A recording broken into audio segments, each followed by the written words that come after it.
데살로니가전서 1장 1절에서 3절까지 말씀입니다. 데살로니가전서 1장 1절에서 3절, 저와 여러분이 한 절씩 교독하겠습니다. 바울과 실로아노와 디모데는 하나님 아버지와 주 예수 그리스도 안에 있는 데살로니가 인해 교회에 편지하노니 은혜와 평강이 너희에게 있을지어다.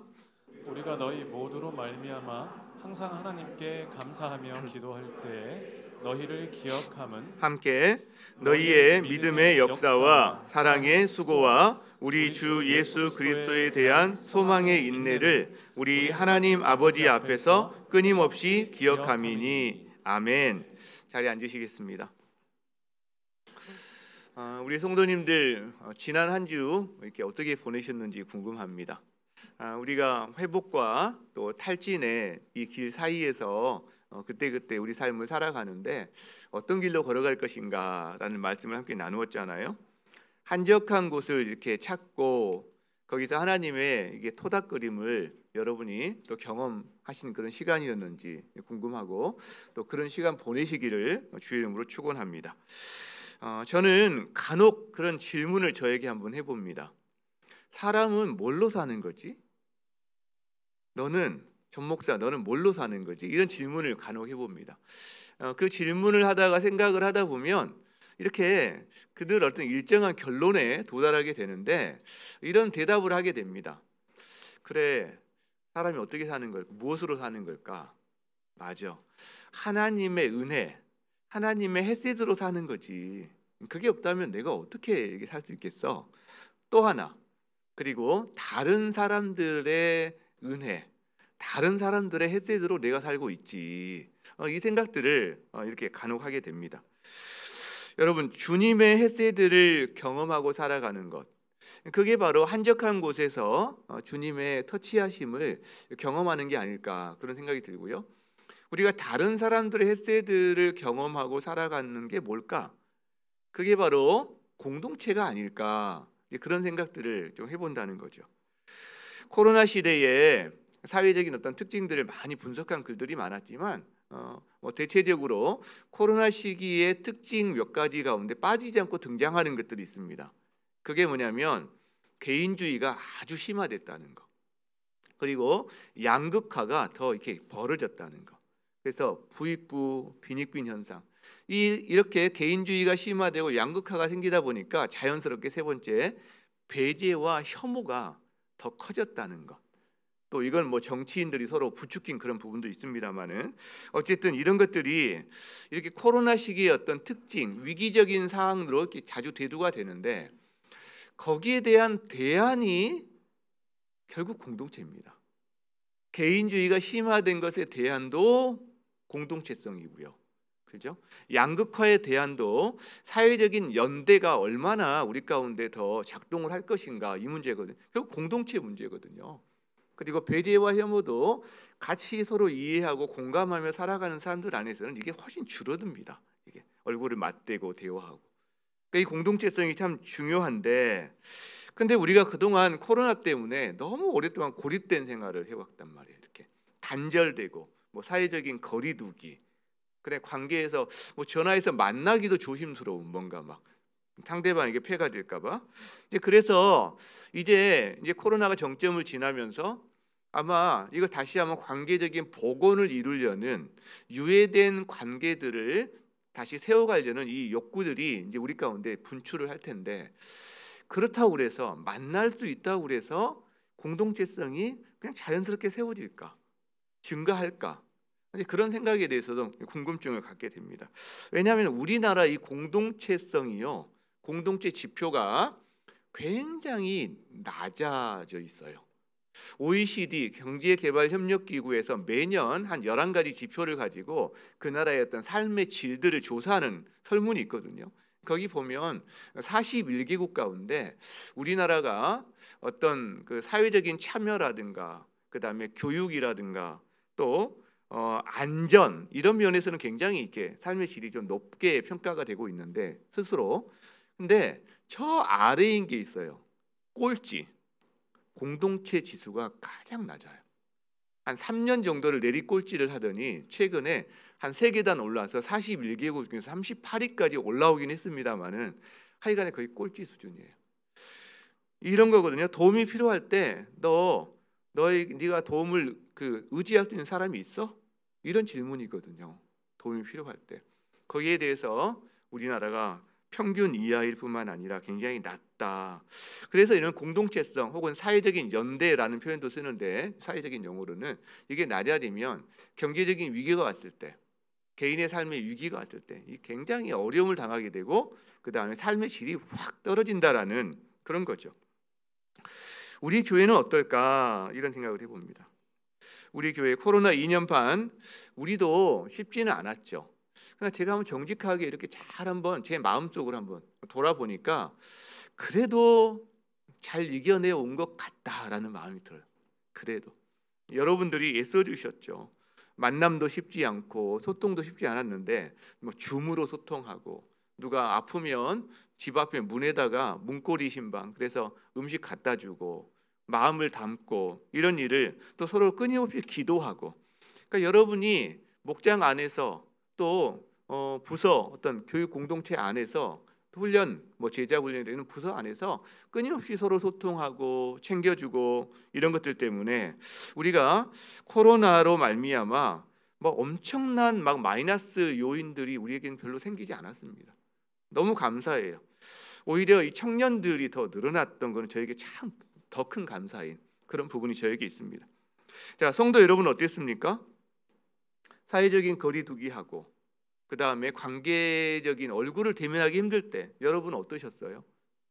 아마 똑같이 어려운 상황이었지만 그래도요, 뭔가 마음을 나눌 수 있고, 내가 어려운 일이 있을 때 나를 생각해주고 통화해주고 찾아와주고 뭔가 마음을 나눠주는 그런 공동체가 있었던 사람과, 그게 약하거나 아예 없었던 사람은 이 시기를 지나는데 굉장히 큰 차이를 느끼지 않았을까, 그런 생각을 해봅니다.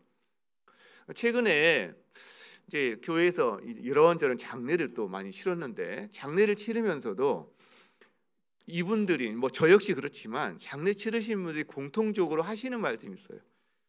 공동체의 소중함을 더 많이 느끼게 됐다는 거예요. 그리고 감사함을 많이 느끼게 됐다는 겁니다. 여러분, 장례 치르다 보면 장례 가운데 쉬운 장례는 없잖아요. 뭐 부모님의 빈자리, 그래서 때로는 야, 부모님 장례 치를 때 많은 사람이 어떤 마음 갖냐면, 나 이제 고아가 됐구나. 자기 자식이 있음에도 불구하고 부모님이 이제 더 돌아가시니까 나 고아가 됐네. 예, 이렇게 외롭고 허전한 마음이 사실 있어요. 마음의 빈자리가 굉장히 커지는 거죠. 그리고 어떤 경우에는 또 가정마다 또 그 가정에 여러 가지 상황들이 있기 때문에 이게 증폭이 되는 경우도 참 많이 있습니다. 자, 근데요, 함께 성도들이 이렇게 모여가지고 찬양을 해요. 그 죽음의 공간에 하나님을 찬양하는 소리가 울려 퍼져요. 하나님의 말씀이 울려 퍼져요. 부활의 메시지가, 소망의 메시지가 울려 퍼져요. 그럴 때 살아납니다. 저도 뭐 찬양할 때요, 저의 영이 막 이렇게 살아나는 걸 느껴요. 위로가 됩니다. 힘이 됩니다. 그렇죠? 정말 이제 세상에 나 혼자 남겨졌나? 참 외롭고 슬픈 마음이 들 때 함께 와 있는 영적인 가족 공동체를 통해서, 아, 나에게 하나님이 허락하신 이런 지체들이 있지, 그렇죠? 영적인 피부치가 있지라는 생각을 하면서 마음의 위로를 많이 경험합니다. 저는 코로나 기간에 특히 우리 가운데 이 공동체가 굳건하게 좀 세워지기를 굉장히 소망하는 마음이 많았어요. 이게 답이라고 생각했기 때문에, 대안이라고 생각했기 때문에, 그리고 공동체에 대한 말씀을 우리 성도들과 좀 나눌 수 있는 기회가 있으면 좋겠다, 이런 생각들을 했는데, 그래서 오늘 이제 데살로니가전서를 한번 살펴보려고 하는데, 작년 연구월일 때 제가 목회자 한 10여 명하고 매주 줌으로 만났습니다. 그때 성경을 연구하고 삶을 나누는데 그때 나누었던 말씀이 이 데살로니가 말씀이었어요.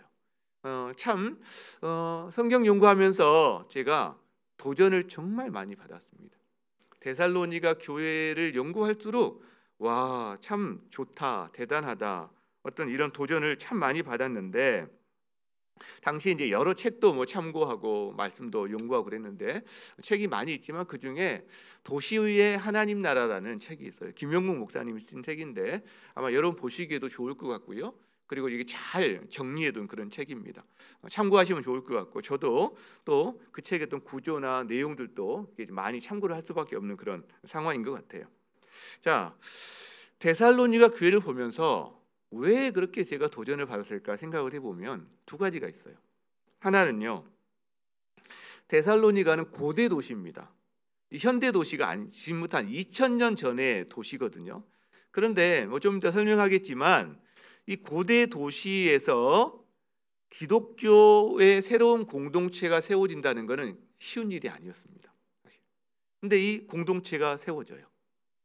그 다음에 또 하나, 게다가 이 데살로니가 교회는요 어떤 교회냐면 그 바울이 개척을 했는데 교회 설립자가 한 3개월에서 6개월 정도밖에 사역을 못했어요. 그리고 나서 그 도시에서 추방을 당했습니다. 그리고 목회자가 없는 교회가 된 거예요. 그런데 그 뒤에 한 6개월, 1년 사이 이 교회를 다시 한번 신방하고 찾아보니까 건강한 교회로 서가는 거예요. 이게 참 놀라운 거죠. 그죠? 여러분 생각해 보세요. 오늘날 목회자가 없이 그렇게 건강하게 성장할 수 있는 교회가 우리 가운데 얼마나 있을까요? 쉽지 않을 거란 말이죠. 그런데 이 데살로니가 교회는 참 건강하게 좋은 영향력을 미치는 교회로 성장해 가는 거예요. 그게 어떻게 이게 가능하지? 도대체 무슨 일이 있는 거지? 이런 생각들을 하게 된다는 거죠. 그 허허벌판 같은 곳에 전혀 하나님을 알지 못하는 사람들이 전부인 곳에 하나님을 믿는 예수 그리스도를 말미암아 전혀 새로운 공동체가 세워지는 거예요. 자, 그래서 오늘 1절에서 한 3절까지만 먼저 한번 살펴봤으면 좋겠다는 생각이 듭니다. 1절 한번 볼까요? 자, 바울과 실로아노와 디모데는, 자, 실로아노는 신라입니다. 여러분 아는 신라. 그러니까 바울, 신라, 디모데 이 세 사람이 여기 개척한 사람들인데 그들이 베살로니가 성도들에게 편지를 보내는 거죠. 주 예수 그리스도 하나님 아버지와 주 예수 그리스도 안에 있는 데살로니가 사람들의 교회에 편지한다. 은혜와 평강이 너희에게 있을지어다. 이렇게 말을 합니다. 사도 바울이 디모데나 실라와 함께 2차 전도 여행을 할 때 개척했던 교회가 이 데살로니가 교회입니다. 자, 데살로니가 교회에 대한 설명 전에 우리는 먼저 데살로니가라는 도시에 대해서 조금 알아봤으면 좋겠어요. 그래야 이 데살로니가 교인들의 처지와 이 상황들을 우리가 좀 더 이해할 수 있기 때문에 알아봤으면 좋겠는데, 데살로니가는 주전 315년경에 세워진 도시입니다. 알렉산더 대왕의 4명의 부하 중에 한 사람인 카산드라라는 사람이 그리스 지방에 세운 도시인데, 이 데살로니가는 카산드라의 아내 이름이 데살로니가인데 알렉산더 대왕의 이복 누이이기도 합니다. 그러니까 그 여인의 이름을 따서 데살로니가라고 지은 거죠. 그 뒤 한 150년 정도 뒤에 로마에게 이제 복속이 됩니다. 그래서 로마가 다스리는 나라의 주요한 한 도시가 되는 거죠. 가령 이 경기도로 말하면 경기도의 수도인 뭐 수원 같은 그런 도시가 바로 이 데살로니가 어떤 도시인데, 당시 인구가 꽤 많았습니다. 한 12만 명 정도로 추정이 되는데, 지금은 그리스에서 아테네가 제1의 도시고 이 데살로니가가 한 200만 정도 되는 제2의 도시 기능을 하고 있어요. 자, 그런데 당시 데살로니가라는 그리고 비슷한 고대 도시의 모습이 어땠을까? 우리가 이거를 좀 이해할 필요가 있어요. 그래야 당시 그 도시들, 초대 교회가 세워진 도시의 모습들을 이해할 수 있기 때문에. 여러분, 고대 도시는 지금 현대 도시와는 많이 달랐습니다. 우리가 유럽이라든가 이런 나라를 가보면 도시의 모습이 좀 남아있긴 하고 아기자기하고 이렇게 도로도 좁고 한 곳에 다 모여있고 뭐 이런 건 맞지만, 그리고 뭐 거대한 뭐 성당 어떤 건축물 보면서 와 탄성을 자아내지만, 여러분 2000년 전의 고대 도시는 지금의 현대 도시와는 너무나 달랐습니다. 면적이 일단 좁아요. 면적이. 교통수단이 열악합니다. 대부분 골목길이고요. 넓은 간선도로 해봤자 마차가 한두 대 지나갈 정도밖에는 되지 않습니다. 그래서 이 데살로니가에 대한 어떤 도시의 모습이 복원된 적은 없기 때문에 잘 모르지만 수리아 안디옥 같은 경우를 유추해서 한번 생각을 해본다면 수리아 안디옥 같은 경우가 발굴되고 나니까 도시 길이가 한 3.2km 정도, 심리가 안 되는 거죠. 폭은 그 절반 1.6km 정도. 그러니까 아마 우리 죽전동 정도 크기가 아닐까. 얼추 잘은 모르겠어요. 얼추 그 정도 되는 곳인데 거기에 12만 명이 사는 거예요. 거기에. 그 수리아 안디옥 같은 경우 15만 명이 살았는데 여러분 이 인구 밀도가 죽전동보다 훨씬 높습니다. 죽전동은 한 6만 명 정도 사는데 굉장한 거거든요, 사실은. 그런데요, 이 죽전동은 보세요. 아파트예요. 위로 고층 건물을 통해서 인구가 분산되어 있단 말이에요. 근데 당시에는요, 다 수평적이란 말이에요. 따닥따닥 붙어 있습니다. 그래서 인구 밀도가 지금 서울 한복판이나 맨하탄보다도 높았다라고 보시면 됩니다. 자, 그러면 집이 어땠을까? 부자들은 단독주택에 좀 살았지만 대부분은 연립주택에 살았는데 한 3층에서 5층 정도 되는 인슐라라는 그런 주택에 살았거든요. 자, 그러면 여러분 이 집이 열악한데 난방장치가 있었을까요? 없었죠. 상하수도는요? 당연히 없었죠. 그냥 벌집인 거예요, 벌집. 부엌은요? 부엌은 숯불 화로 같은 걸 이용했습니다. 그 연통이 있었을까요? 창문을 통해서 그냥 나가는 건데 창은 유리로 잘 보온이 됐을까요? 부자들은 가죽, 가난한 사람은 천, 이 정도로 사용을 합니다. 비가 오면 다 들이치는 구조인 거죠. 자, 그런데 높은 층에 누가 살았을까요? 부자가 살았을까요? 가난한 사람이 살았을까요? 지금은 부자가 펜트하우스 높은 층을 삽니다. 엘리베이터가 있고 상하수도 시설이 있으니까 가능한 거예요. 근데 여러분 여름에 수박 들고요 한 5층만 하면 올라가 보세요. 어떻게 되나? 당시에는 가난한 사람이 높은 데 사면 물을 길러 올라야 되고요. 모든 걸 다 들고 올라다니기 때문에 그리고 약해요. 잘 무너진단 말이에요. 자, 이제 궁금한 거 화장실은 어땠을까요? 있었을까요? 화장실이? 길거리에 구덩이를 파서 공동 화장실을 많이 썼는데 늘 악취가 풍겼고요. 그래서 고층에서는 우리가 잘 아는 요강이라는 걸 사용했습니다. 요강. 그런데 요강을 어떻게 비우느냐? 창문 밖으로 던지는 거예요. 그럼 어떻게 되는 거죠? 길 가다가 벼락을 맞는 겁니다. 벼락을. 그런 일이 부지기수인 그런 상황인 거죠. 여러분 상황이 좀 그려지나요? 이 고대 도시의 모습이?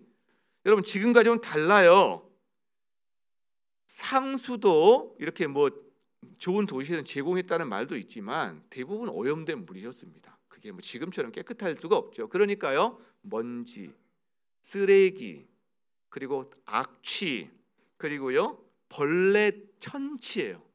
하수와 이런 것이 넘쳐나는 그런 도시, 풍성한 도시예요. 하수, 그죠? 자, 그렇기 때문에 이 도시의 가장 큰 특징 중에 하나가 바로 이 악취입니다. 피해갈 수가 없어요. 단독주택에 사는 사람도 이 도시의 악취를. 여러분 이 악취가 심하다는 건 뭘 뜻할까요? 전염병에 취약하다는 거예요. 전염병이 한번 돌잖아요. 그러면 도시 인구의 3분의 1에서 3분의 2가 죽어나갔습니다. 따닥따닥따닥 다 피할 방법이 없는 거예요. 그렇죠? 여러분 그 하수도가 있는데 지금처럼 땅에 묻었을까? 아니란 말. 지나가는데요. 낙태한 영아들 시신까지도 다 유기되는 완전 똥물 그런 상황이었단 말이에요. 그러니까 전염병이 난리를 치는 거죠. 자, 전염병이 일어나서 도시의 3분의 1에서 3분의 2가 죽으면 그 다음에 어떤 일이 벌어질까요? 이 도시가 유지되기 위해서 새로운 인구 유입을 합니다. 주변 시골에서 인구 유입이 쭉 일어나는 거예요. 여러분 인구 교체율이 높으면 새로운 사람이 많이 등장하면 범죄율이 높아집니다. 서로 잘 알지 못하고. 그러니까 이 도시는요 치안도 엉망이고요, 범죄 높고요, 강도, 강간, 살인 끊이지 않고요, 아이를 교육하기에는 지독하기도 좋지 않은 무질서한 곳이었다라는 거죠. 여러분 그렇게 끔찍한 곳이에요. 근데도 사람들이 몰려들어요. 왜요? 먹고 살기 위해서. 거기에 일자리가 있으니까. 우리나라가 지금 시골에서 다 상경해가지고 저도 그렇고요. 이렇게 다 수도권으로 와 있잖아요. 그죠? 마치 일자리 찾아서 오는 거거든요. 먹고 살기 위해서 오는 거거든요. 저희 시골에 경로당에 가면 60대는 뭐 명함도 못 내밀고요. 70대는 주전자 물 심부름을 해야 됩니다. 70대가 80대 정도 돼야 자리에 앉아 있을 수 있는 그런 상황이거든요. 여러분, 데살로니가 교회가 세워진 환경이 그 정도예요. 그 정도로 열악한 곳에 교회가 세워졌습니다. 교회 건물이 세워진 게 아니에요. 그렇죠? 데살로니가 사람들의 모임, 공동체가 세워졌다라는 거죠. 바울이 2차 전도 여행할 때 이 데살로니가에 복음을 전해서 교회가 세워진 건데, 바울은 아시아로 가려고 그랬는데 그리스 쪽에서 와서 우리를 도와주세요라는 환상을 봅니다. 그래서 이제 유럽 쪽으로, 그리스 쪽으로 방향을 돌려서 간 곳이 빌립보예요. 그리고 빌립보에서 다시 암비볼리, 아볼로니아를 거쳐서 데살로니가를 가는 거거든요. 그 데살로니가에서 이제 새 안식일에 유대인 회당에서 이제 바울이 가르침을 시작합니다. 새 안식일에 회당에서 살겠을 뿐이고 전체적인 기간은 한 3개월에서 한 6개월 정도 되지 않느냐 정도 우리가 추정을 하게 되는데, 그때 이제 복음을 전하는 거죠. 구약에서 하나님이 깨어진 세상에 너희에게 구원자로 약속하신 예수 그리스도가 오셨다라는 거예요. 그분이 이 땅에 오셔서, 그 메시아가 이 땅에 오셔서 고난을 받고 죽으신 다음에 부활하셨다. 이제 너희 안에 새로운 나라, 하나님의 나라가 이 땅에 이미 임했고 너희는 그곳에 다스림을 받아야 된다라는 말씀을 전한 거죠. 이 바울의 가르침을 받고 사람들이 모이기 시작한 것이 바로 데살로니가 교회가 됩니다. 그런데 불같이 일어나는 거예요. 이걸 유대인들이 시기합니다. 유대인들이 시기해서 이들을 고소하고 습격합니다. 자, 이들이 주장한 게 그거예요. 이들은 세상을 소란하게 하는 자들이다. 세상을 소란하게 하는. 동시에 무슨 말을 하냐면, 이들은 유대인들 왕에게 소용하는, 얘가 저를 좋아하나 봐요. 정신없네요. 좀 가라. 갔어요. 이런 고소를 하는 겁니다. 당시에 황제에게 사용하는 호칭이 주라는 호칭이거든요. 퀴리오스. 근데 이거를 이들은 예수라는 사람에게 사용한다는 거예요. 즉 황제 대신 예수를 왕으로 섬기는 정치적으로 굉장히 위험한 자들이다라는 주장을 펼치는 거예요. 여러분, 그러면 관원들은 꼼짝할 수가 없습니다. 제재를 할 수밖에 없는 거죠. 그러면서 사람들을 동원해서 습격하고 이들을 잡아요. 결국 이 일을 통해서 바울과 그 일행은 보석금을 내고 풀려나는데, 아마 다시는 도시로 돌아오지 못한다는 이런 약정 같은 게 있지 않았을까, 이런 생각을 해보게 됩니다. 그러니까 데살로니가 교회는요, 이렇게 열악한 환경 가운데 하나님의 복음이 전해졌는데 거기서 교회가 시작이 됐고, 그런데 바로 박해를 받으면서 설립자인 목회자가 불과 몇 개월 만에 떠나버리고 지금 목회자가 없는 교회예요. 그런 교회란 말이죠. 게다가 환경적으로는 적대적인 세력들이 그들을 이렇게 참 쳐다보고 있는 그런 환경이란 말이에요. 바울 마음이 어떻겠어요? 안타까움이 있는 거죠. 사랑하면서도 안타까움은, 그래서 편지를 써서 보내는 거예요. 그들의 소식을, 디모데를 보내서 그곳 소식을 들어보고, 그리고 다시 소식을 듣고 나서 편지를 써서 보낸 게 바로 이 데살로니가 전서 후서다라는 거죠. 자, 그러면 데살로니가 교회의 특징이 뭘까?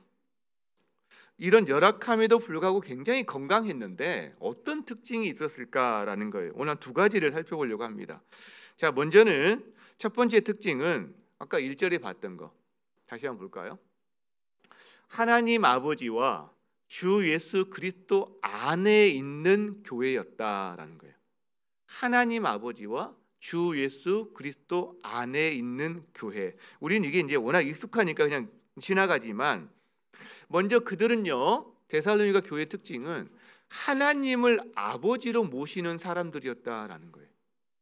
여러분, 세상 사람들은 보통 하나님을 아버지로 생각하지 않습니다. 두려워합니다. 심판하시는 분이라고 생각합니다. 무서워합니다. 그런데 복음을 듣고 하나님을 믿게 된 사람들은 하나님을 아버지로 모시기 시작합니다. 그분이 나를 받아주세요. 나를 사랑해 주세요. 어느 정도로? 자기 독생자를 주실 정도로 사랑해 주세요. 도와주세요. 뭔가 인자하고 사랑이 많으신 하나님 아버지로 하나님이 자리바꿈이 됩니다. 무섭고 심판하는 하나님에서. 자, 그런데 이 하나님 아버지를 모시는 사람은, 하나님을 아버지라고 부르는 사람은 하나님의 자녀가 되는 거거든요. 근데 나만 그런 게 아니라 내 주변을 보니까 하나님을 아버지라고 부르는 사람 또 있어요. 같은 아버지를 모시는 사람이 생긴 거죠. 이 사람들이 누굽니까? 그러면 가족이 되는 거고요, 형제가 되고 자매가 되는 거죠. 그러니까 교회에서 형제 자매님이란 호칭이 사실은 정말 좋은 호칭 중에 하나인 거죠. 그렇죠? 자, 그 다음에 주 예수 그리스도라는 말씀입니다. 주 예수 그리스도.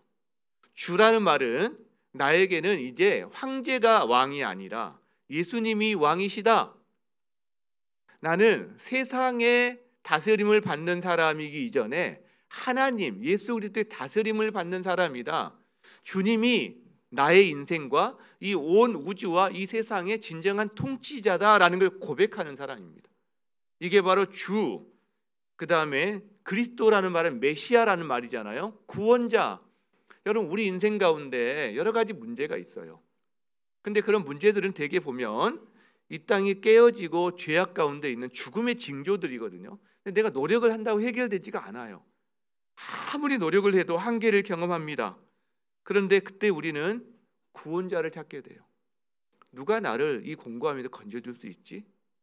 근데 예수 그리스도라는 말은, 그리스도, 예수 메시아라는 말이 예수 구원자라는 말입니다.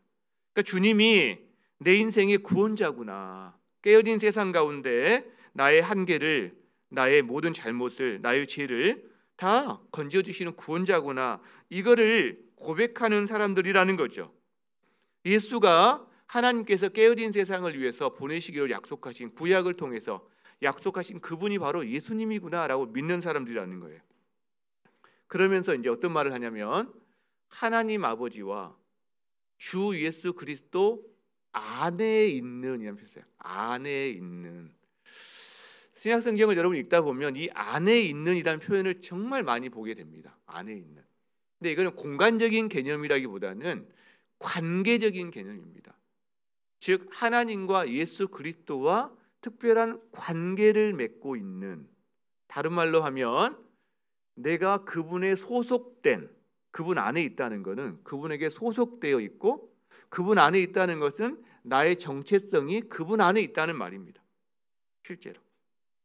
그러니까요, 어떻게 되느냐, 데살로니가 사람들은 지금까지 어디에 소속된 사람이냐면 데살로니가라는 도시에 소속된 사람이고요, 세상에 소속된 사람이었어요. 자기 정체성의 근거가 그거였어요.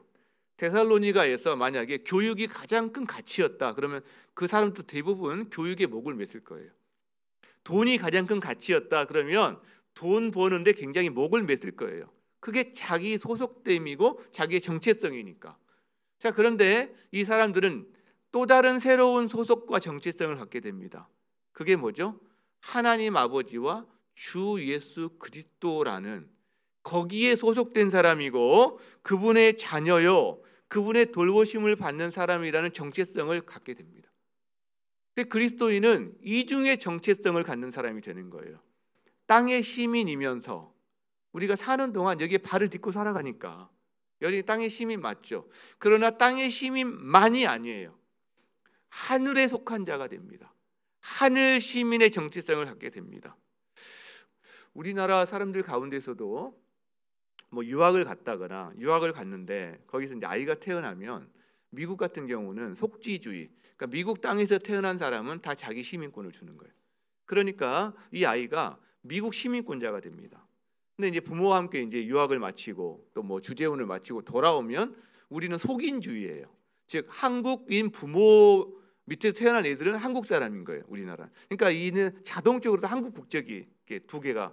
그러니까 이 사람들 이중 국적인 거죠. 이중 국적. 한국인이면서 미국 시민권을 갖고 있는 한국 시민권, 그러니까 편리하게 이용할 수 있는 거죠. 권리이고 특권인 거죠. 뭐 어느 일정한 순간이 되면 뭐 정리할 필요도 있고 그런 것도 있겠지만 적어도 이 아이가 나이가 차서 미국으로 공부를 하러 간다. 그러면 그때는 굉장한 효력을 발휘합니다. 시민권자로서 수업료가 정말 싸지거든요. 유학생은 이만큼 낸다면 비유입니다. 시민권자는 이것만 내면 되거든요. 그러니까 굉장한 특권인 거죠. 우리의 신분이 그거예요. 우리는 태어나면서 이 땅에서 태어났어요. 그런데 우리 시민권이 동시에 이제 하늘 시민권자가 되었다라는 거죠. 그래서 이 도시에 이중 국적자들이 처음으로 생겨나기 시작한 겁니다. 처음 있는 일이에요. 지금 역사상에 단 한 번도 하나님 믿는 사람들이 거기에 없었어요. 근데 이제 전혀 새로운 공동체가 그 도시에 생겨났다는 거죠. 여러분, 우리나라는 이런 일들이 140년 정도 전에 일어났어요. 우리나라의 그때 상황은요, 데살로니가 못지않게 열악했습니다. 그죠? 탐관오리, 부정부패, 백성들은 신음했고요, 보릿고개에서 굶어 죽는 일이 다반사였습니다. 그죠? 외세의 간섭, 청나라와 일본이 한국 땅에서 전쟁을 해요. 아니, 자기 나라 땅을 두고 왜 우리 땅에서 전쟁을 해요? 그만큼 약해져 있는, 거기에서 깨어난 국민들이 동학 농민운동을 벌이기도 하고 그러면서 난리가 아니었죠. 그죠? 이런 상황 가운데 우리에게 이 복음이 전해집니다. 그래서 이 한반도에서는 단 한 번도 없었던 새로운 하늘 시민권자들이 모인 공동체가 형성이 되기 시작합니다. 그게 이 땅의 교회예요. 이 땅의 교회. 이 땅의 교회. 하나님 아버지와 주 예수 그리스도 안에 있는 교회. 우리도 그런 교회인 거죠. 그런 교회. 그 사람들이 바로 교회입니다. 자, 또 하나 특징이 있어요. 데살로니가 교회는요, 그런데 어린 교회였음에도 불구하고 참 건강하고 하나님 나라의 특징들이 잘 드러나는 교회였다는 것을 우리가 볼 수 있어요. 자, 2절 3절을 볼까요? 2절 3절을 보면 이제 바울과 그 일행이 데살로니가를 기억하면서 기도합니다. 그죠? 마음에 늘 이렇게 뭔가 우리 시골 표현으로 안 잊힌다 이런 표현이 있거든요. 늘 안쓰럽고 뭔가 좀 애틋한 이런 마음을 갖고, 왜? 몇 개월 만에 떠나와야 됐으니까 기도하는데, 기도할 때마다 어떻게 하냐면 감사가 나타나는 거예요. 기도할 때마다. 그죠? 내가 항상 하나님께 감사하며 기도한다 이렇게 말을 하거든요. 여러분이 다른 어떤 사람을 위해서 기도할 때도 이런 마음이 드실 거예요. 그 사람이 지금 어떤 형편이라든가 상황이 좋지 않아서 하나님 이것 좀 만져주세요. 이것 좀 정말 하나님 붙들어 주세요. 우리가 그런 기도 많이 하지만 때로는 그 기도하면서 근데 이 친구가, 이 지체가 그 어려운 가운데서도 하나님 믿음을 지키고 있네요. 감사를 찾고 있네요. 하나님 그 가운데서도 건강은 하나님 지키고 있네요. 우리가 기도할 때요, 그 사람이나 그 가정을 생각할 때 감사가 나오는 경우가 참 많아요. 하나님 여기까지 그래서 하나님께서 보호하고 계시군요. 여러분, 지금 바울도 데살로니가 교회를 보면서 정말 안쓰러운 마음으로 기도하지만 동시에 감사가 넘쳐요. 왜 넘치느냐? 그 다음 구절 볼까요? 그들에게서 세 가지가 보이는 거예요. 첫 번째, 믿음의 역사를 보는 거예요. 두 번째, 사랑의 수고가 있다는 걸 보는 거예요. 세 번째, 예수 그리스도에 대한 소망의 인내가 있다는 것을 그들 디모데가 가져온 소식을 통해서 보게 되는 거예요. 그러니까 데살로니가 성도를 위해서, 그 교회를 위해서 기도하는데 감사가 나오는 거예요. 하나님께. 하나님, 저들에게 믿음의 역사가 있네요. 사랑의 수고가 있네요. 소망의 인내가 있네요. 그거는 바로 그 교회가 건강하다는 지표이고 여전히 하나님 안에 있다는 증거이기 때문에 이걸 통해서 감사를 하게 된다는 거죠. 여러분, 여기에 세 가지 기독교의 중요한 단어가 다 나옵니다. 믿음, 소망, 사랑. 그런데 한마디씩 덧붙여서 나와요. 믿음에는 역사 혹은 행함이 덧붙여서 나옵니다. 사랑에는 수고가 덧붙여 나오고요, 소망에는 인내가 덧붙여 나와요. 이걸 영어로 볼까요? 영어로 이렇게 돼 있어요. 영어로 보면 여기 보면 중간부터 봅시다. Your work produced by faith, 즉 믿음으로 말미암아 만들어진 너의 행위, 일, 그 다음에 사랑에 의해서 촉진된 너의 노동, 수고, 그 다음에 소망에 대해서는 소망으로 인해 영감받은 그 다음에 인내, 이런 표현을 쓰고 있죠. 그러니까 믿음의 행함, 사랑의 수고는 사랑으로 말미암아 촉진된 어떤 수고, 소망은 소망 때문에 영감받아서 행하고 있는 인내, 이런 표현을 쓰고 있다는 거죠. 이런 일들이 실제 지금 일어나고 있다는 거예요. 실제. 그럼 이걸 좀 간단히 살펴봅시다. 자, 믿음의 행함이 있는 교회래요. 지금 데살로니가 교회는. 여러분, 믿으면요, 진짜로 믿으면 진짜로 행합니다. 그렇지 않나요? 진짜로 믿으면 그 믿는 대로 행하게 되어 있어요. 제가 가령 아파요, 뭔가 어디를. 그런데 이게 뭐 잘 낫지를 않는데 어떤 약을 먹으면 반드시 낫는다, 이제 어떤 이런 믿음을 갖게 됐어요. 그러면 제가 이 약 너무 쓰고 막 너무 괴롭고 먹기 싫지만 이 약 먹으면 나아, 이게 믿음이 생기면 반드시 먹게 돼 있어요. 먹습니다. 믿으면 행해요. 여러분, 데살로니가 교회는요, 먹고 살기 위해서 자기 고향을 등지고 온 사람들이 많은 곳입니다. 성공이 목표예요. 그리고 자기 가족들 돌보는 게 목표입니다. 살아남기 위해서 옆집은 신경도 안 써요. 오로지 나 그리고 우리 가족이 좀 안전하고 행복하면 된다라는 것이 도시의 특징입니다. 여러분, 지금 도시도 마찬가지입니다. 우리가 살아가는 도시도 마찬가지입니다. 그렇죠? 도시라는 곳이 따닥따닥 붙어 있지만 앞집, 윗집, 아랫집하고 정말 1년에 가야 몇 번 볼까 말까, 정말 이런 외로운 그런 섬 같은 도시란 말이에요. 그죠? 자, 그 도시에서 그리스도인은 어떻게 살아갑니까? 하나님을 믿는, 이 땅의 새로운 시대가 예수님으로 말미암아 하나님 나라가 임했다는 것을 믿는 사람은 어떻게 살아갑니까? 세상의 방식대로만 살아갑니까? 이전 투구하면서 내 목적을 이루기 위해서 남을 짓밟으면서 심지어 눈 딱 감고 부정부패 저지르면서 그냥 그렇게 살아갑니까? 그게 안 됩니다. 그리스도인들은 참 멍청이 같은, 그리고 손해보는 일도 참 많이 한단 말이에요. 왜 하죠? 제 인생에도 그런 일이 많이 있거든요. 아까운 게 참 너무 많아요, 어떻게 보면. 근데 그런 일을 했단 말이에요. 왜 하죠? 내가 세상에만 속한 사람이 아니라 하나님께 속한 사람이기 때문에 세상의 방식만이 아니라 하나님의 방식대로 사는 게 맞다고 생각하기 때문에 그 믿음 때문에 다른 행동을 한 거 아닙니까? 그렇죠? 믿으면 반드시 행함이 나타나게 되어 있습니다. 믿는다고 하는데 행함이 믿는 것과 전혀 상관이 없다. 그럼 안 믿거나 아니면 뭔가 지금 문제가 있는 거죠. 문제가 있는 거죠. 데살로니가 교회는요, 그들이 믿는 것이 행위로 나타났다는 거예요. 지금 구체적인 행위에 대해서는 아직은 안 나와 있기 때문에 저 넘기지만 그들이 예수님을 믿음으로 말미암아 세상의 방식과 다른 예수님의 방식을 그들의 삶에 분명히 적용하기 시작했다는 거죠. 그래서 그 다음에 나오는 게 사랑의 수고입니다. 사랑의 수고. 여러분, 말로 하는 사랑은 쉬워요. 그러나 사랑을 하는 거는 수고가 따르기 때문에 쉽지가 않습니다. 여기서요, 사랑스러워서 하는 사랑은요, 기독교의 사랑하고는 거리가 좀 있습니다. 사랑스러우니까 사랑은 다 하는 거예요. 기독교에서 말하는 사랑은요, 사랑스럽지 않은데, 사랑스러울 수가 없는데 사랑하는 것을 주로 이야기합니다. 그러니까 수고가 따라갑니다. 그러니까 어렵습니다.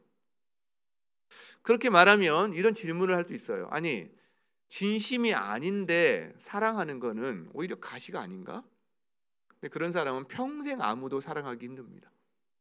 실제로. 여러분, 억지로라도 사랑하다 보면 사랑이 커지는 거예요. 다른 거 생각하고 여러분 자녀 한번 생각해 보세요. 평생 동안 늘 언제나 사랑스러우셨죠? 그 아이를 기르면서. 그러니까 그렇게 힘껏 여러분 희생하고 잠 못 자고 그렇게 잘 길러내셨죠, 여러분?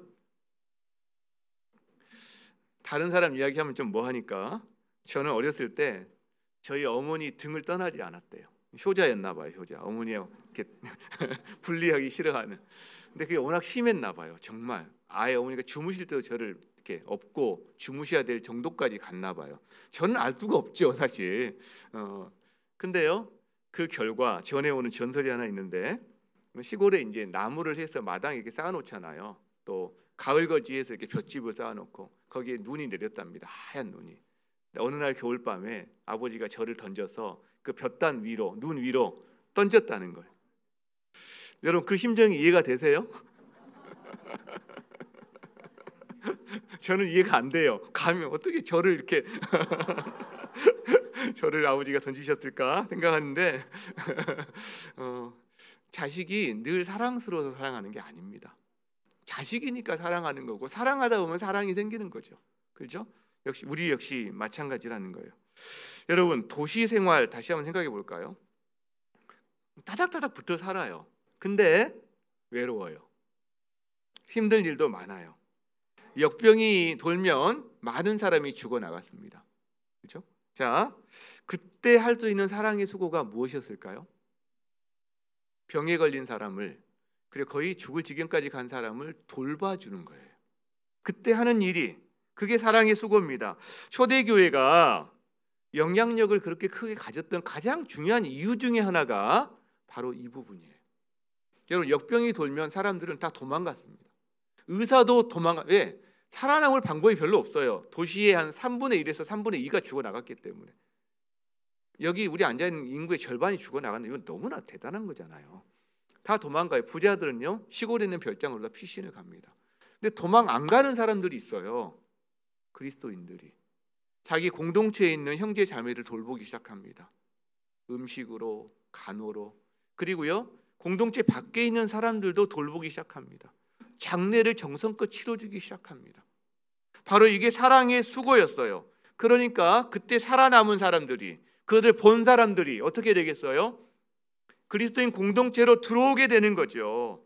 여러분 오늘날 도시도 마찬가지입니다. 원리는 같아요. 사랑이 필요해요. 사랑을 갈구해요. 외롭고 힘들거든요. 그렇죠? 여러분 근데 누가 그들을 사랑해 줄 수 있습니까? 복지시설에다 맡길 수 있나요? 하나님의 사랑을 받은 사람들이 그 사랑을 흘려보내는 거죠. 그렇죠?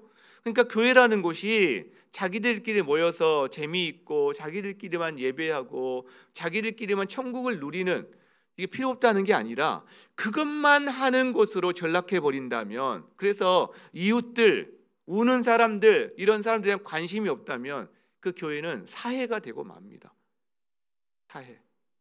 계속 물을 받기만 하고 흘려보내지 않으면 그냥 거기 더 이상 살 수 없는 그런 사회로 변하고 만다는 거죠. 최근에 국민일보에서 했던 그 사회 조사가 있는데 뭐 결과가 참 예상했던 거지만 충격적인 그런 결과가 많은데 뭐 언제 말할 기회가 있을 거고요. 하나만 말씀드리면 사람들이 교회에 대해서 바라는 어떤 항목들이 있어요. 근데 그게 뭐냐면 가장 중요한 게 어려운 이웃을 교회가 좀 이렇게 가까이 하고 돌봐줬으면 좋겠다, 이런 항목이 가장 크게 나타나는 거라는 거죠. 여전히 그 기대감이 교회를 향해서 있다는 거죠. 왜 교회에 대해서 그렇게 비판하고 욕하고 그럴까요? 야 너희가 세상의 빛이라며, 너희가 소금이라며, 그럼 좀 우리와 달라야 되는 거 아니야? 근데 어떻게 너희들은 우리보다 더하니? 우리보다 더 탐욕적이고 우리보다 더 이기적이고, 여러분 그 표현 아닌가 그런 생각이 든다는 거예요. 초대교회는요 전염병이 돌 때 돌봐줬습니다. 자기는 하나님이 지켜주시니까 괜찮아 그래서 그랬을까요? 아니에요. 많이 죽어나갔습니다.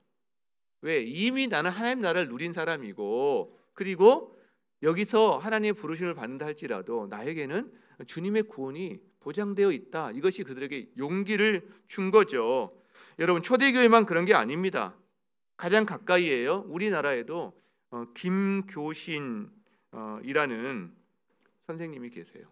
근데 그분이 전염병 환자들을 돌보다가, 그러니까 성서조선이라는 책도 펴내고 성기적 마라톤으로도 키워내고 뭔가 한국 교회 안에 어떤 큰 역할을 하셨던 분 중에 한 분인데, 이분이 전염병 환자들을 돌보다가 돌아가세요.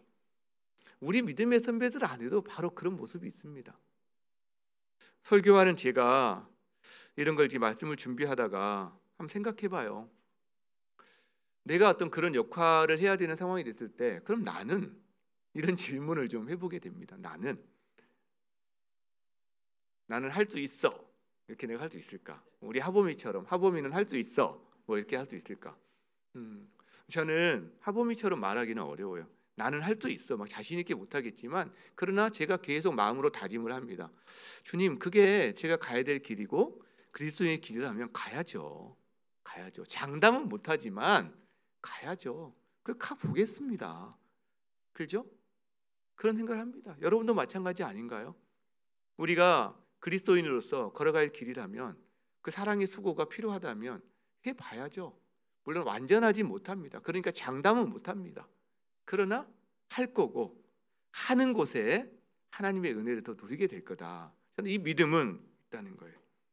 마지막이 소망의 인내입니다. 소망은요, 막연하게 뭐가 잘 되겠지 이런 게 소망이 아니고, 여기서 소망은 예수 그리스도에 대한 소망입니다. 즉 예수님이 다시 오셔서 우리의 인생을 다 알아주시고 눈물을 닦아주시고 평가해 주실 거다. 그리고 세상에서 자기 멋대로 살아간 사람들에 대해서도 동일하게 하나님의 기준을 가지고 그들을 평가하실 거다라는 것을 믿는 그 믿음, 그 소망인 거죠. 여러분, 그리스도인들이 우리도요 편한 길을 갈 수 있습니다. 우리도 세상을 즐길 수 있습니다. 그런 권리 있어요. 그럼에도 불구하고 왜 수많은 사람들이 좁은 길을 갑니까? 왜 불편한 길을 갑니까?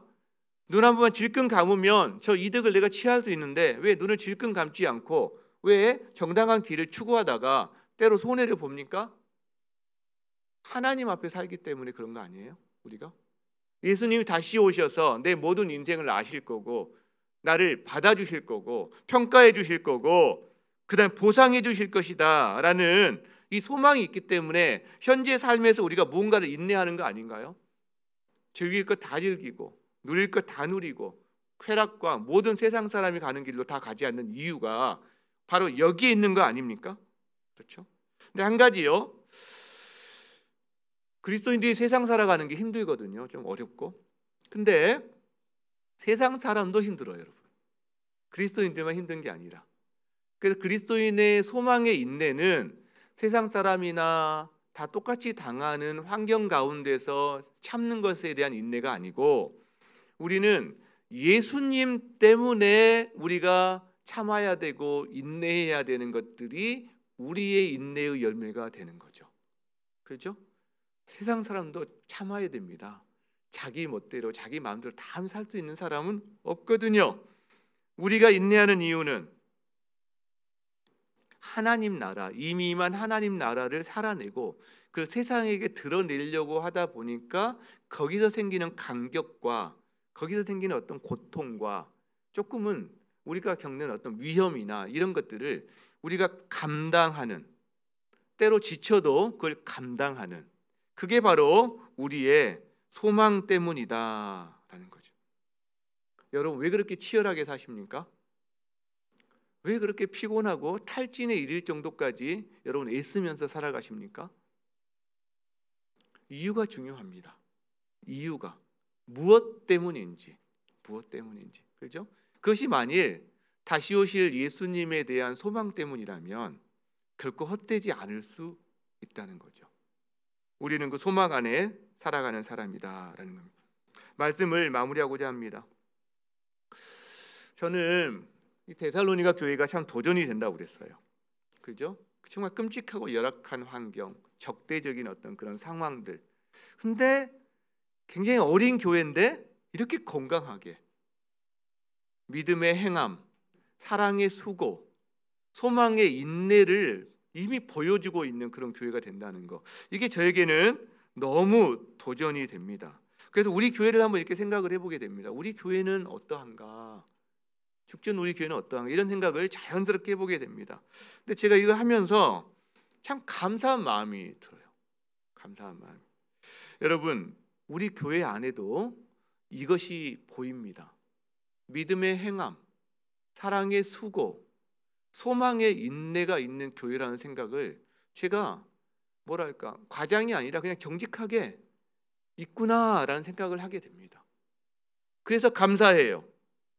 여러분, 에베네셀의 하나님, 주님께서 우리를 여기까지 인도하셨는데 바로 믿음과 소망과 사랑의 공동체로 여기까지 인도하셨더라고요. 우리 안에 그런 모습으로 살아가는 성도들이 날로 많아지고 그 다음에 좀 더 그 삶에서 그런 게 깊어지고 있더라고요. 실제로. 여러분, 그래서 저는 기대하면서 기도합니다. 우리 교회가 영혼 구원하여 제자 삼는, 즉 재생산하는 선교적인 교회, 선교적인 공동체가 세워지기를 계속해서 기도하고 있는데 지난 한 7년 정도 하나님이 이거를 개인적인 차원에서 DNA로 삼아주신 시간이었다면 앞으로 몇 년 동안 공동체적으로 목장 단위로 부서 단위로 이 재생산을 이루어가는 시기로 하나님께서 만들고 계시다. 그걸 위해서 우리에게 여러 가지 무기를 주고 이 많은 일들을 하고 계시다는 걸 제가 느끼게 됩니다. 소망이 저에게 그런 생각이 생겨요. 여러분, 우리가 계속 기도하는 것 가운데 하나가 작년 대비 다음 세대 비율 100% 이상 되는 거. 요 몇 년 안에 저는 하나님이 이루어질 것 같다는 마음이 자꾸 주세요. 뭐 모르죠. 언제 될지는. 그렇지만 예전에는 이게 과연 내 생애에 이루어질 수 있을까? 이런 마음도 간혹 있었는데 지금은요. 그런 생각이 안 들어요. 하고 계시구나. 몇 년 안에 하나님이 하시겠구나. 그런 기대감이 듭니다. 그리고 더 기도하게 됩니다. 우리가 사는 도시요. 수지, 용인, 뭐 또 다른 도시도 있지만 우리가 사는 도시, 고대 도시와는 비교할 수 없이 아름다운 곳입니다. 그렇죠? 그러나 사람들의 영혼의 갈급함은 동일합니다. 공고함, 영혼의 결핍, 필요는 그때나 지금이나 환경은 좀 우리가 분명히 나아졌지만 여러분 공고합니다. 왜? 깨어진 세상에서 살고 있거든요. 그렇다면 우리에게 주어진 도전이 무엇일까요? 우리에게 내 주변에 깨어진 영혼들, 깨어진 가정들, 깨어진 세상을 바라보면서 이미 내게 임한 하나님 나라가 우리의 믿음의 행함을 통해서 사랑의 수고를 통해서 소망의 인내를 통해서 그들 가운데 흘러가게 하는 이 역사들이 우리에게 주어진 사명이 아닐까요? 우리 교회 공동체에 주어진 사명이 아닐까요? 그것을 위해서 우리가 계속해서 지역을 섬기고 다음 세대의 영혼들을 섬기고 열방을 섬기는 것 아니겠습니까? 하나님은 그렇게 우리를, 저와 여러분을 전혀 새로운 공동체로 불러주셨어요. 이 공동체는요, 세상에 없는 공동체입니다. 세상이 상상할 수도 없는 공동체입니다. 전혀 새로운 공동체예요. 이제 우리가 결정할 수 있습니다. 내가 그 공동체에 발을 담궈서, 완전히 담궈서 그 공동체를 하나님 앞에 힘있게 같이 세워가는 사람으로, 나도 그런 사람으로 믿음과 소망과 사랑 안에서 성장해가는 사람으로 세워져 갈지, 아니면 발만 담그거나 넣었다 뺐다 하면서 여전히 갈등 상황 가운데 살아갈지 우리가 결정할 수 있습니다. 우리 성도들 가운데 하나님이 오늘 초대하신다고 믿습니다. 여러분에게 지금 허락된 그 공동체, 목장이 있다면 그 목장을 여러분이 함께 주 안에서 세워가시기 바랍니다. 믿음의 공동체로, 믿음의 행함이 있는 공동체로, 사랑의 공동체로, 소망의 공동체로. 만약 지금 목장이 없다면 여러분, 우리 성도들은 다 목장에 들어갔으면 좋겠어요. 부서에서 교사 공동체를 경험했으면 좋겠어요. 훈련에서 제자 훈련 공동체를 경험했으면 좋겠어요. 이런 공동체가 촘촘하게 여기저기 쌓여지면서 그걸 통해서 함께 하나님 나라를 이미 이 땅에서 누리고, 여러분을 통해서 여러분이 서 있는 그 자리가 바로 여러분 통해서 거룩하게 되는, 하나님의 은혜가 흘러가는 자리가 되는, 여러분 가정이 그렇게 되고 일터가 그렇게 되는, 이 지역사회가 그렇게 변화되는 그런 통로가 되는 우리들과 교회가 되기를 주의 이름으로 축원합니다. 우리 함께 찬양합시다. 전혀 새로운 교회는 어떤 교회일까? 아무도 예배하지 않는 곳에서 주를 예배해요.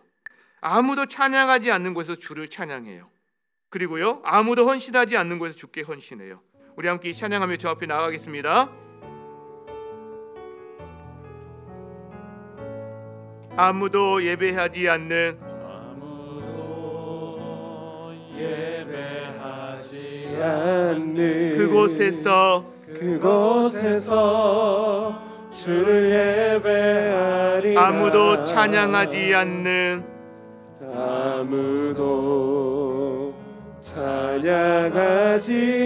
그곳에서 나 주를 찬양하리라.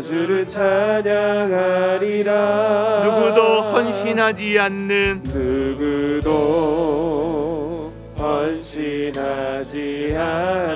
그곳에서 주께 헌신하리라. 누구도 증거하지 않는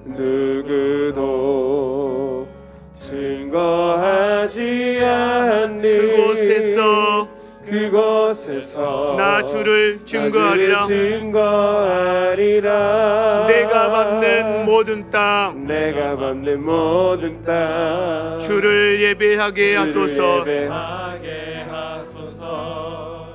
주의 보혈로 덮어지게 하소서. 내가 선이고 주의 거룩한 곳 되게 하소서. 주의 향기로 물들이소서. 내가 밟는 모든 땅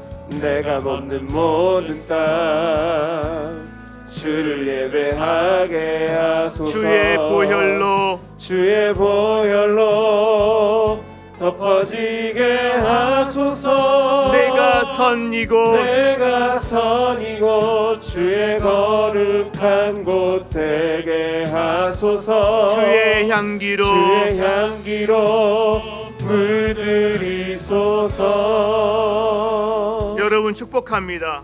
여러분이 밟는 모든 땅이 주님을 예배하게 되기를 축복합니다. 여러분을 통해서 여러분 가정이 주님을 예배하게 되기를 축복합니다. 그곳이 바로 주의 보혈로 덮어지게 해달라고 우리가 기도했으면 좋겠어요. 여러분이 선 곳이 거룩한 곳이 되게 해달라고, 주님의 향기로 물들여달라고 우리 주여 외치며 기도 자리로 나아갑니다. 주여.